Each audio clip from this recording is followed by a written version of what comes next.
Good. They some dogs. They some dogs.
They some dogs. They some dogs.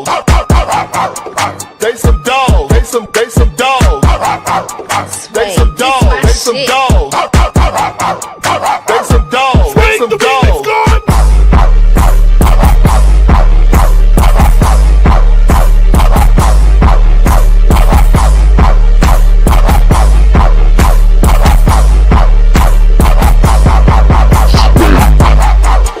They some dogs. They some dogs. They some dogs.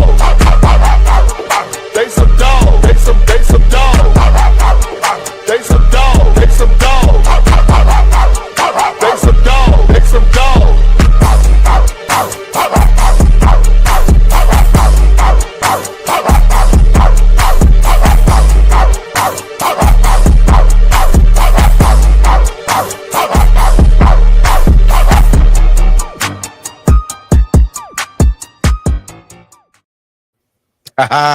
Ooh, what's going on YouTube? What's going on Facebook and all the social media networks? Once again, you're tuning to another episode of the Arterial Motorsports Podcast Network, featuring the best of BFO and the My Dogs podcast. And we got a great show for you tonight. Our first topic, we're going to be talking about our top 5 in no order, top 5 running backs, not statistically, just our favorites. And secondly, the NBA scandal. And I made a boo-boo, but that's all right. We got a special guest, Barry Shuck. Oh, my God, from the Sports Nation, the Dogs podcast. The Dogs, excuse me, Dogs by Nature. Barry, what's going on with you, man? How you feeling? I'm good. Good. Dogs by Nature. It's we're doing real good. The Browns are 2-5, and they're on a 1-game win streak. And I've already started a petition that we should play the Miami Dolphins every week for the rest of the schedule. Woohoo! I'll sign it. Much as I wish that would happen, I don't think that's going to happen. Christy, what's going on? How you feeling? Well, it's been a little while since I've seen you guys. Some people were a little too busy last week to hang out with me all by my lonesome on my birthday. So, oh my God, bro. Yeah, I got lots to talk about. Let's go. That was a super long intro. Can we shorten the intro a little bit? 2 minutes, dude? Really? Mm-hmm. Hey, you got to get some chairs on. TP's in the build. TP, let them know what's good. You can't make up your mind. You told me I was going too fast. Now I'm going. You know what? TP in the build. TP, go ahead, player. Y'all know who this is. Your boy Thorough. My Dogs podcast. My opinion is always my opinion. I love the intro. Happy birthday, Christy. Thanks, TP. It's good to be 21, isn't it, Christy?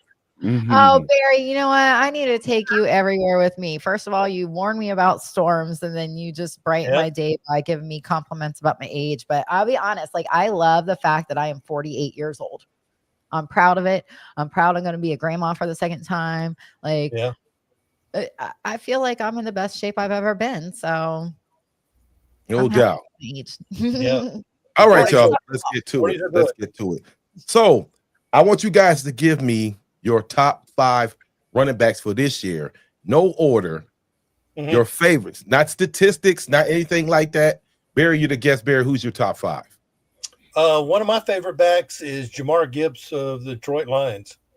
Runs a 4.36 40. He's just electric, absolutely electric. Once he gets past that first level, he's got another gear. And what's weird about him is he's 5th in the league in rushing with 526 yards, but his running mate, David Montgomery's got 355 yards. So it reminds me of back when Nick Chubb had to share all those yards with Kareem Hunt, and Nick Chubb could have been leading the league. Instead, he was 5th, 6th, or 7th because Kareem Hunt took all those carries and all those yards away from him. But I'm gonna go with Jamar Gibbs. Okay.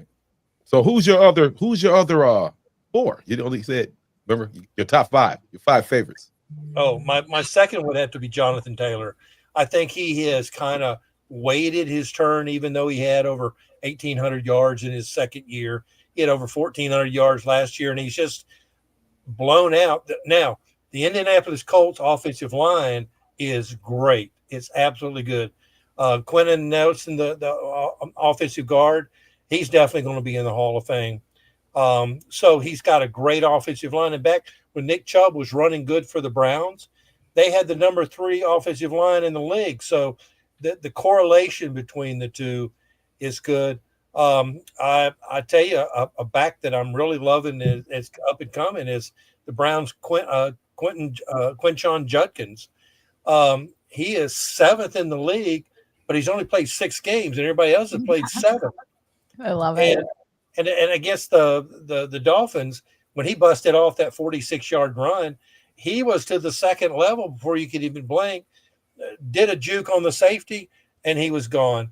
I like Christian McCaffrey. I think he's still a good runner. He's hurt a lot. That's a problem. And one of my all-time favorite players is Saquon Barkley. Okay, all right. TP, your top 5. Oh man, when I'm gonna have to start it off with Jonathan Taylor. Jonathan Taylor, what he's doing this year, last year for the injuries and all that stuff. Jonathan Taylor is just he there's no order, but Jonathan Taylor, he's something different. And as he stated, Gibbs for the carries that he get, Gibbs is doing his thing. But if I was gonna put it in order, number 1 would be Bijan, because Bijan is, oh my goodness, he should be in everybody's top 5 of what he doing. And I mean, receiving, running, and all that stuff. That Bijan is something different. Then I gotta put my Browns in there. I gotta wait.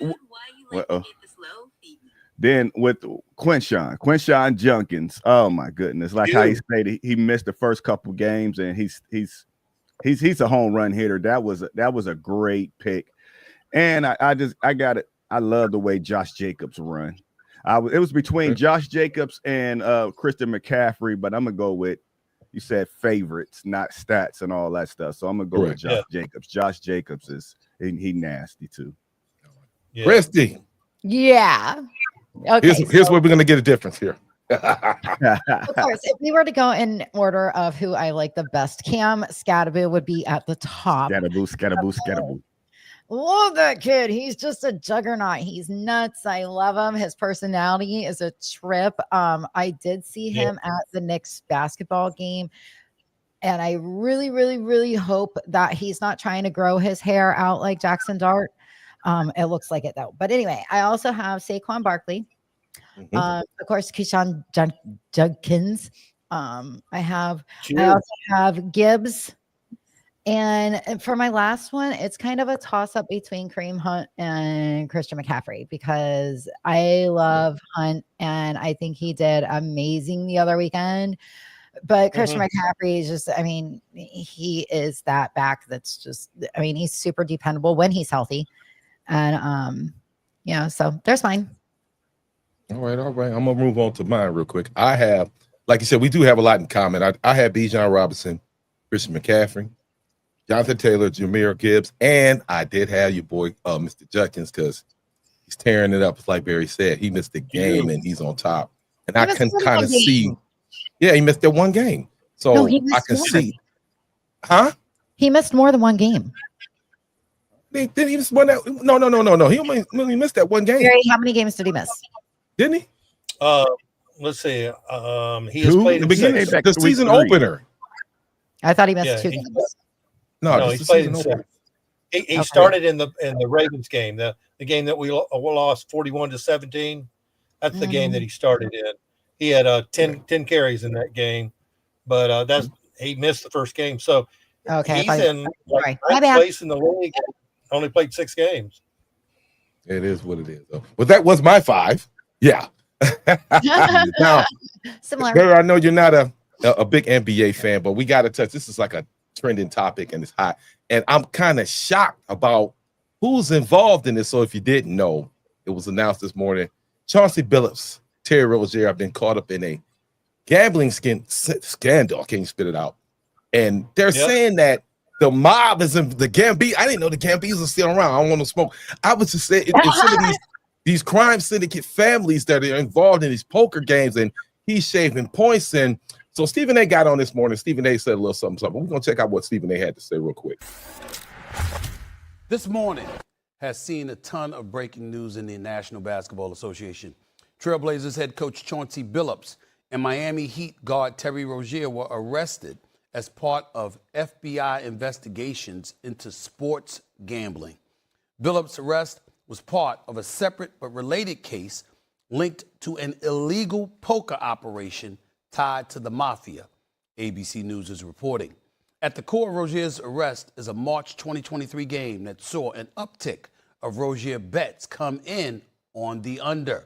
Rozier left the game just 9 minutes in, citing a foot injury.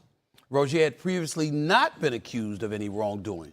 Also involved in this, former Cavaliers player and assistant coach Damon Jones, who was also arrested on charges that he provided inside information about NBA games to co-defendants.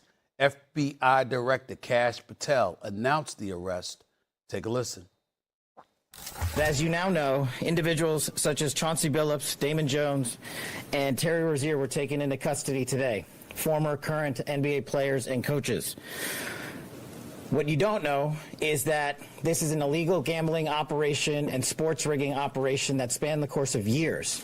The FBI led a coordinated takedown across 11 states to arrest over 30 individuals today responsible for this case, which is very much ongoing. Not only did we crack into the fraud that these perpetrators committed on the grand stage of the NBA, but we also entered and executed a system of justice against La Casa Nostra to include the Bonanno, Gambino, Genovese, and Lucchese crime families. Man, that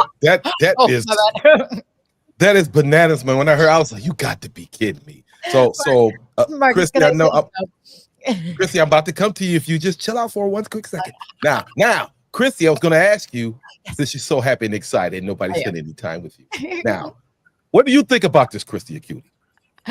Okay, so I actually just started watching Bad Sport on Netflix, and this is taking me back to the very first episode about the basketball players and how they were in college at Arizona State, and he owed some debt to a guy, and they ended up making millions of dollars.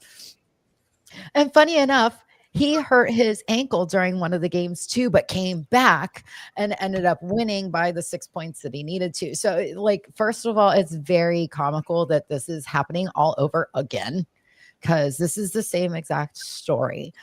Second of all, of course, there's mafia still out there, dude. I mean, you live close enough to Youngstown. You know that. I don't go there like that. Now, speaking of, say we're from near Youngstown because of the mafia. So speaking of Youngstown, Mr. TP, what do you think about this player? Well, I want to give a little bit more insight on. I don't know how you can give any more insight what was said. I want to for everybody that's watching and what's going on is Chauncey Billups is where they're saying the mafia comes in. Chauncey he was like in drugs. He was the runner. He wasn't the big man. He was the runner. And what they're trying to say is allegedly, let's start saying allegedly before people come at us. Allegedly, the mafia was running a gambling ring in the NBA, and Chauncey Billups was running it. So everybody that he brought in, they was giving him $1 million per game and all that stuff. and just to run it. He wasn't. Just to be a part of it and bring these guys in. And Chauncey Billups, what I don't like, he's running an illegal gambling ring. Now, I mean, everybody gambles, but they had infrared tables where you could put your glasses on, and you can, when the cards is on the table, you can actually see the numbers of the cards and everything. Oh, no. So, and that's why when it comes into when they're talking about scamming of millionaires and other players, that's how they were scamming other players, because they had illegal tables and all that. Then with Terry Rozier, as it stated that he was kind of shaving points, and that's bad, because I'm a huge gambler on DraftKings, and we be thinking that, be like, because I bet this one parlay that a quarterback can throw 5 yards. It's crazy that a quarterback couldn't make a 5-yard pass every quarter. I lost a bet because the quarterback only threw for I think like 2 yards in 1 quarter. That is bananas. If you think about the NFL, that a quarterback can't complete a 5-yard pass in a whole quarter. That's things like that just make you wonder what's going on in the game. Was that Dylan during the Dolphins game? No, it wasn't Dylan. Barry, you got anything you like to say about this, man? I know you're not a big NBA fan, but what do you think? Well, when you hear the name Gambino, that's been mafia forever. Absolutely forever. And if you're going to fix a sport, basketball is really the only one that you can do that with. If you get 2 out of the 5 starters on the floor to go in with you and somehow manipulate hockey, how are you going to fix a hockey game? Football's got 11 people on the field. Soccer's got 11 people on the field. You would have to manipulate and pay at least half of them, and that's just on one side of the ball. With football, you'd have to, go with the kicker and the punter and half the defense. But in basketball, if you got 2 guys that can not make shots, turn the ball over, not play defense, act like James Harden or something and not play defense, you can manipulate something like that. So for it to come out of basketball is absolutely not surprising at all. I mean, it happened. Pete Rose. It can happen in every almost sport. Half of this roster that's on the court. Those guys. All you got to do is miss shots and foul people and throw the ball out of bounds. It is the easiest sport if you're going to try to fix the sport. Yeah, we kind of lost. You kind of froze for a minute, man. We didn't hear nothing for about 8 seconds. I was just sitting silently. I am me. This doesn't help the game of professional sports at all. It doesn't help, and I'm very disappointed in Chauncey. And that's why it's professional sports, period. Because so many people are, they're always out. Oh, it's rigged. It's this, that. And when you actually come out, I'm not a gambler. Like every now and then I'll do a bet because I already know the house wins, so I don't really indulge in it like other people that I know. So when these things happen, it only serves to reinforce why you shouldn't do it. But people do it anyway, and they spend thousands of hundreds of thousands, millions of dollars on these sports. I mean, even with boxing, a lot of people thought that Tyson just let your boy Jake Paul get away with murder. So I can't do it now. I just can't do it, man. I just want to sit back and be entertained, and I can't. I work too hard for my money. I hit 20 years. I need all my money. I need all my pension. And thank you so much, Marcus, because that is a huge accomplishment. Thank you so much for your service and for the 20 years that you've been working with them. That's awesome. No doubt. No doubt. Absolutely. Vets. I appreciate it. I'm a bad gambler, so I don't do it. When I was married, me and my wife would go Mississippi. We take a certain amount of money, and when you lose it, you lose it. Yep. I'd come back and she'd be up $50, $60, $70. I'm sitting over in the corner in my socks and underwear. So I just don't gamble. I said we got Hard Rock casinos. I've got one that's like maybe 45 minutes away, and then there's another one in Miami, which is the Hard Rock. What's it called, Barry? Oh, it's the Guitar, is what it is, and it overlooks the Miami Dolphins Stadium. But then there's also one in Tampa. Awesome buffets. Yeah, great food. But like I stick to like the roulette wheels and like slot machines, because those you actually do have a chance. And I'll tell you what, the roulette wheel has paid me and my husband out quite a bit over the last couple of years. It started on our honeymoon, so I mean, I like roulette. I want some money on roulette. TP was gonna say something. Go ahead, TP. My bad. No, I mean, we're just gonna speak on the gambling thing. Is what else do these millionaires have to do? They got money. Like if you just name every athlete, millionaire athlete in Cleveland, what is he going to spend? I'm gonna say 50 million. He got 50 million. How can he play? How can he play with his money just to have some fun? He can't go out nowhere. There's nothing to spend. There's nowhere to go to spend your money in Cleveland. You don't want to just go always buy a car and jewelry. Yeah. And if you go out, you take a chance of being robbed and all that stuff. So you gamble with your friends. The main one that everybody so-called say that allegedly that got suspended was Michael Jordan. They all gamble. They have fun with their money, but when you do it illegally and you scamming other cats, that's where it's foul at. Can I just say, if there's any millionaires out there watching right now, if you want to do something with your money, I would be more than happy to come mow your lawn for you. My husband says I'm allowed to wear my bikini if I wear shorts, which I do my own. So if you want a 48-year-old to come mow your lawn in her bikini and shorts, I'll take some of your money to do it. It's not that big of a deal. Yeah. Christy, if they pay you, if you get paid, you're gonna be doing more than mowing some lawn, with that type of money. No, just gonna mow the lawn. All right. Well, so I know some people they willing to do it. You'll end up on that Adrian Bronner list. Yeah. Oh my God! And none of those people mow their own. None of those people mow their own grass. They don't clean their own pool. If their toilet gets chopped up, they're not the one at the end of a plunger. No, I'm not a plumber. They pay somebody to do everything in their life: wash their car, vacuum their car, take care of their kids. All of them have nannies, so they're just bored with their downtime, and I'm sure that's where most of this has come from. And they can donate. There's so many good causes. Go ahead, TP. Oh, another thing on the Terry Rozier, it's like he was almost playing Robin Hood. It's all bad. But when you a millionaire, then you always got your friends begging for money. So he said, "Hey, I'm gonna put money. I'm gonna put money in your own pocket." And that's where Terry Rozier allegedly is getting in trouble for, where he will tell his friends to bet the under. If they got me scoring 10 points, bet the under, put a lot of money on it, and you would get paid, and you would get out of my pocket. And he would go in there, then he'd get hurt, or he'd turn the ball over so they can get paid. He was contributing to his boys and his family. That's nice, but couldn't he give them jobs? Yeah. at least they didn't do a Michael Vick, and just rat him out like a dog.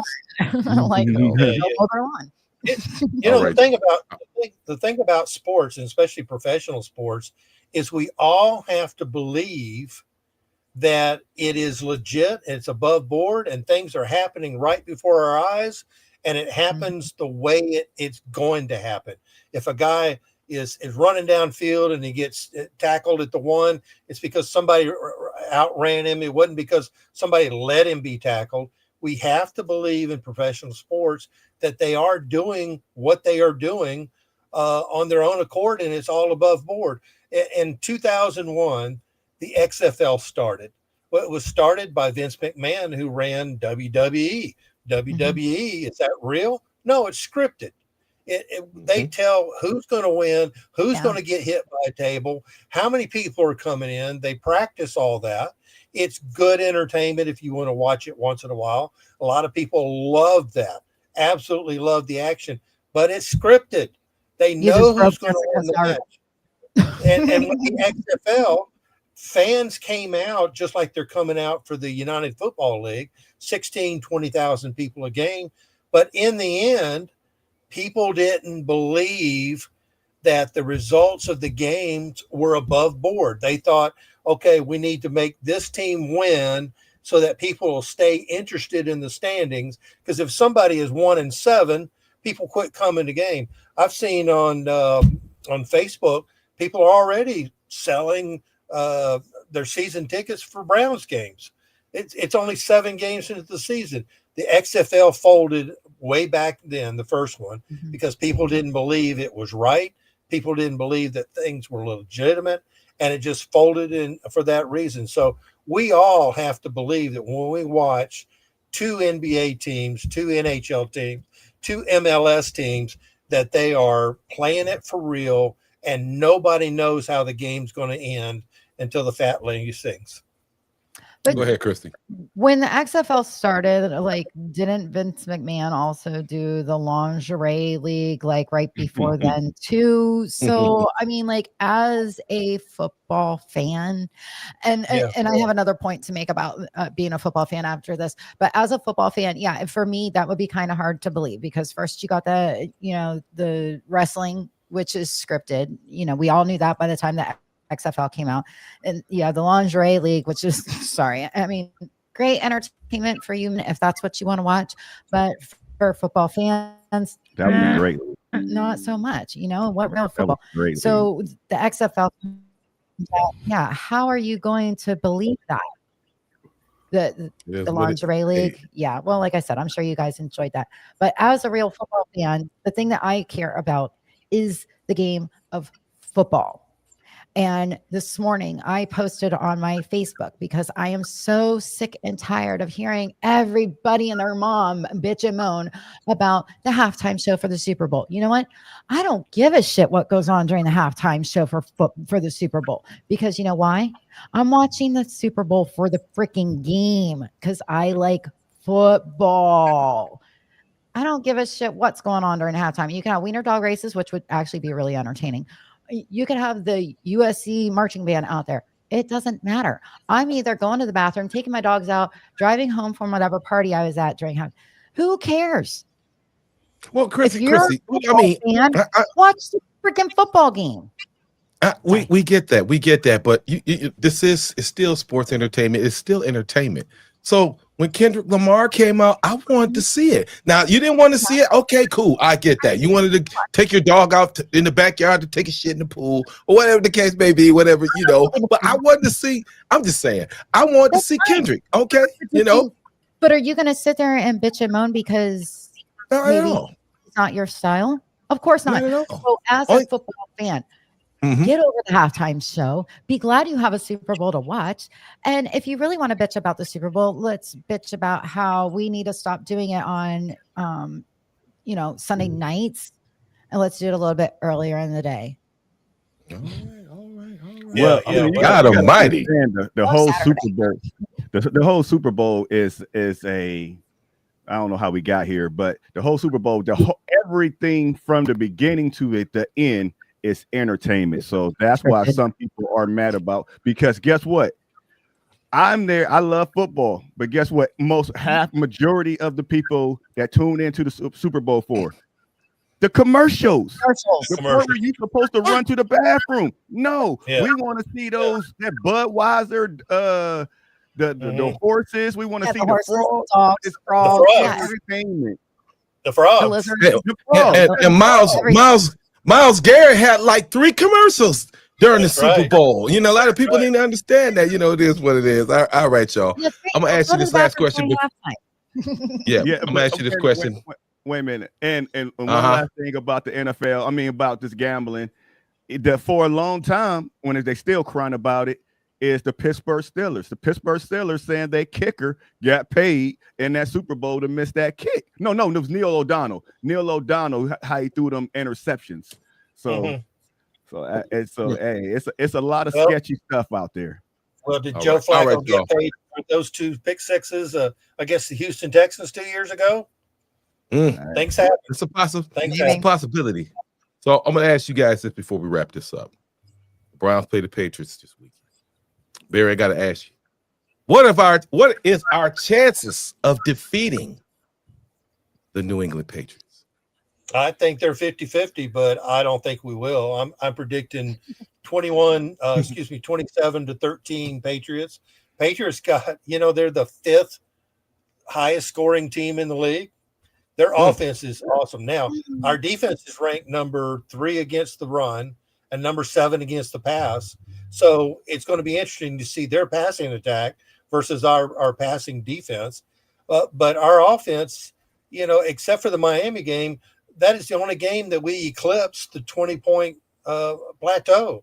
So we're not scoring points. We're not getting we're just now getting a running game, but we still don't have 2 offensive tackles. Conklin's like on using his walker every game, and the other tackle position is just nothing but one guy after another that's just not playing well. It's not going to surprise me if all 5 of them are gone for next year. Conklin, we're not going to sign. DeJuan Jones, 3 times hurt in 3 years. Bitonio's going to retire. I think they're going to trade Teller. He's in his last year. Posic's in his last year. It's conceivable that we could have 5 new offensive line starters next year, and take Weipler off the bench, Zender off the bench, draft all the other guys. But that's just what I think is going to happen. Christy. Well, I don't think we're going to win. I'm being my realist still this season. I thought that we had a chance to win last weekend, but since nobody got with me on my birthday to have a show, I didn't get to state my opinion. But I definitely think let me interrupt. You are putting the P. I thought TP was petty. You are putting the P in petty. Come on, sis, damn. Me and TP are so much alike. I think this pettiness is wearing off on me. But anyway, I don't think that we're going to be doing trans. I think they're just doing, the Patriots are just doing so much better. Our offensive knows what the weather is going to be like. And hopefully we can just use our run game as much as possible, give the ball to Judkins and just let the boy fly. I mean, he's going to be our best bet, and pray our defense keeps their crap together too. And, we'll see what happens. They're playing well. Well, I am the guy that drinks the Kool-Aid in Cleveland, but I'm not drinking it. I'm not drinking it too much.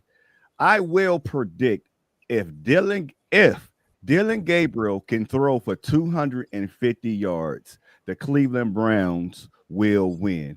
If he throws for 249 and under, and my gambling terms, since we're talking about gambling, 249 and under, we will lose.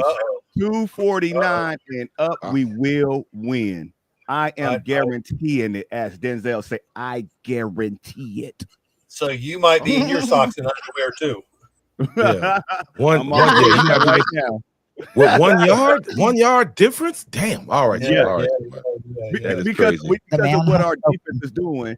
If Dylan keep throwing for 100 yards, that's 3 and out. And our defense is going to get tired, and our defense is going to let them eventually score too many points where we can come back. But we already know the running game is going to be the running game. And if he can throw for 250, that means we're getting long drives and we're in the game. And that shortens the amount of time that how many times they got the ball to put up all these many points. And we will win. Long drives. What's that? Yes. All right. Any last closing remarks before we go? Did you have a statement on the win? Oh, man. It's going to be slaughter. That's the statement. No, I don't think you got Vrabel. Vrabel was here. We talked to Vrabel, and the fact that he knows how Schwartz wants to run, whether he's going to blitz, whether they're going to do man, whether they're going to be in the zone. I just think Drake May is going to get his funky off, and I just don't see enough offensive output. Miami was trash, hot garbage. Yeah, this Trash. team here, this is a whole nother ball game. This is the beginnings of more Stefanski's ass in that hot seat. All right. Any last remarks before y'all go? Yeah, I got one. I want to give you Go a ahead. football idiom before I go. There it is. There it is. All right. I'm going to tell you where pick six came from. All right. We all know that pick six is an interception that is run back for a touchdown. But where do we get the name pick six from? This came from John Madden when he was not a coach, but when he was a broadcaster in the booth. You know, he always came up with names like Boom and Doink. And he named in a game, somebody ran a touchdown back, and he said, "There goes a pick six." Well, John Madden was a big horse race bettor, and pick six is a horse betting ticket that you go up there and you ask for a pick six. You get to pick 6 races, put money down on all 6 of it. They give you a ticket for a pick six, and that's where he used it. All right. Anybody else? Appreciate it, Barry. Appreciate it. Very cool. I just want to thank our sponsors, Elf Dog Jerky. If you yeah, I saw y'all were eating some last night, huh? Did you guys actually eat some last night on your show? You spoiled the ending. You spoiled the ending. Okay, my bad. Oh, my bad. Go ahead. You know what I'm saying? But, at least I didn't. But now, people, be on the lookout for, before we end the show, be on the lookout for Elf Dog Jerky. Package is gonna get improved. Elf Dog Jerky, man. This is the bomb. You want this? It's 100% beef made with sweet baby Ray's teriyaki sauce. It's delicious. I wish I had some for you, but I don't. So when the labels come out, or when the addresses come out, make sure you get Pat. Make sure you get Elf Dog. I am the pound sports jerky. And we've reached the end of the show. You need to send some of that jerky to me because I haven't had any of the jerky yet, and I love jerky. Christian, you haven't had a lot of things in the last week, but it's all good. We're going to show you some love tonight, okay? Thanks for reminding me. And happy birthday, all of So if you guys like what we were talking about, make sure you tune in. Who is your top 5 favorite running backs this year, and what do you think about the gambling? Leave a comment, and like I say every week, go Browns, bitch! And we'll see y'all next week. Later. Peace. We'll watch the Vikings and the Chargers.